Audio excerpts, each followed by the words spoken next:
உங்கள் தோழி. ஹாய், நான் உங்கள் தோழி சரண்யா பேசுகிறேன்.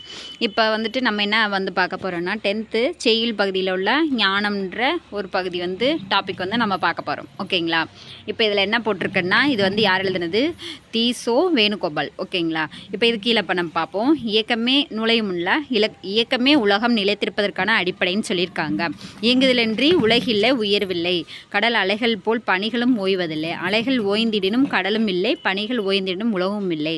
தனக்கென்ன பணிகளோ உலகிற்கான பணிகளோ அவை அறம் சார்ந்து வளர வேண்டும். இதில் ஏதாவது ஒரு பணி செஞ்சுட்டே இருக்கணும், பணிக்கு பஞ்சமே இல்லை அப்படின்ற மாதிரி தான் முன்னாடி கொடுத்துருக்காங்க. ஓகேங்களா? இப்போ இந்த பிக்சருக்கும் இந்த கவிதைக்கும் பார்த்தீங்கன்னா உங்களுக்கு ரிலேட்டடாக இருக்கும். எப்படின்னா, சாளரத்தின் கதவுகள். இப்போ இங்கே ஒரு கை பிக்சர் வந்திருக்கு இல்லைங்களா? இந்த பிக்சரில் அப்புறம் சட்டம் காற்றுடைக்கும் தெருப்புழுதி வந்தோட்டும் கரையான் மண் வீடு கட்டும். இப்போ இதில் நம்ம அப்படி வச்சுக்கலான்னா, இப்போ ஞானம் இல்லாதவங்க எந்த நேரமும் க்ளீனே பண்ண மாட்டாங்க. ஞானம் இருக்கிறவங்க நம்மளோட வீடு க்ளீனாக இல்லையே, நம்ம க்ளீன் பண்ணணும் அப்படின்னு சொல்லி அதை புதுசாக்கிக்கிட்டே இருப்பாங்க. எல்லா பொருளையும் சுத்தமாக வச்சுக்குவாங்க. கந்த துணியாக இருந்தாலும் கூட, அப்புறம் கட்டை தூரியாக இருந்தால் எல்லாமே கரெக்டாக சுத்தமாக செய்து வச்சுக்குவாங்க. சரிங்களா? இது கோடை வயல் அதுலேருந்து எடுத்திருக்காங்க, அந்த தொகுப்புலேருந்து. ஓகேங்களா? இப்போ நூல்வழி நம்ம பின்னாடி பார்க்கலாம். இப்போ நூல்வழியில் இப்போ நம்ம பார்ப்போம் பாருங்கள். நூல்வழியில் இது யார் எழுதுனது? தீசோ வேணுகோபாலன் எழுதினார். ஓகேங்களா? அப்போ என்ன வேணும்? இதில் எப்படி ஷார்ட்கட் வச்சுக்கலான்னா, ஞானம்ன்றது யார் எழுதுனது? வேணுகோபால். ஸோ ஞானம் வேணும், அதான் இதில் ஷார்ட்கட்டு. அடுத்து பிறப்பு பார்த்தீங்கன்னா 1929. அவருக்கு ஞானம் வேணும். ஞானம் நயன். ஓகேங்களா?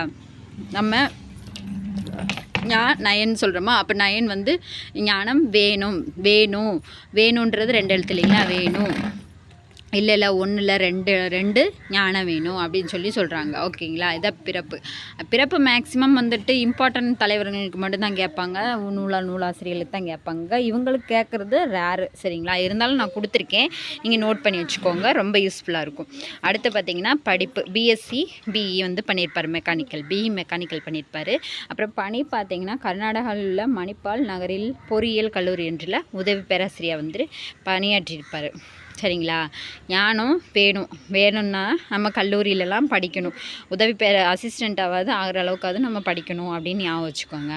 அடுத்து பார்த்திங்கன்னா 1959 சீசு செல்லப்பாவின் எழுத்து என்ற முதல் இலக்கிய சிறு பத்திரிகையில் முதலில் ஒரு புது கவிதையை எழுதியிருக்கிறாரு. சரிங்களா? எழுதணும்னாலும் நம்மளுக்கு ஞானம் வேணும். ஞானம் இருந்தால் தான் இன்னது எழுதணும்னு நம்மளால் யோசனை பண்ணி எழுத முடியும். சரிங்களா? அப்போ ஞானம் வேணுகோபால் எழுத்து, அப்புறம் உதவி பேராசிரியர் இருந்தது. அதுக்கப்புறம் வெளிவந்த கவிதை தொகுதிகள் கோடை வயல் மீட்சி விண்ணப்பம். ஞானம் இருந்தால் தான் கோடை காலத்தில் கூட நம்ம எப்படி கரெக்டாக நம்மளுக்கு எந்த ப்ராப்ளம் இல்லாமல் எப்படி வாழணும்னு அவருக்கு தெரிய வரும். அது எழுத்து பிரசுரமாக வந்திருக்குது 1965. ஓகேங்களா? அப்புறம் மீட்சி. அப்போ கோடை வெயிலேருந்து நம்ம மீண்டு தனித்து நல்லபடியாக நம்ம உடம்பை பாதுகாக்கணும்னா நம்மளுக்கு அறிவு வேணும். அதுதான் ஞானம். ஓகேங்களா? இது ஷார்ட்கட்டு. ஓகேங்களா? இந்த கிளாஸ் உங்களுக்கு பிடிச்சிருந்ததுன்னா கண்டிப்பாக மறக்காமல் சப்ஸ்கிரைப் பண்ணுங்கள், லைக் பண்ணுங்கள், ஷேர் பண்ணுங்கள், கமெண்ட் பண்ணுங்கள். கிளாஸ் நல்லா இருந்தாலும் எங்களுக்கு தெரிய வைங்க. சரிங்களா? மறக்காம லைக்கை தட்டி வேணுங்க. சேனலை சப்ஸ்கிரைப் பண்ணிட்டு பக்கத்துக்கு பெல் ஐகானும் கொடுத்து வச்சுக்கோங்க. இதே மாதிரி ஹாரர் கேம்ஸ் வரும், ஆல் வீடியோஸ் வரும். என்னோட பையன் தாங்க பின்னாடி. ஜஸ்ட் சாரிங்க.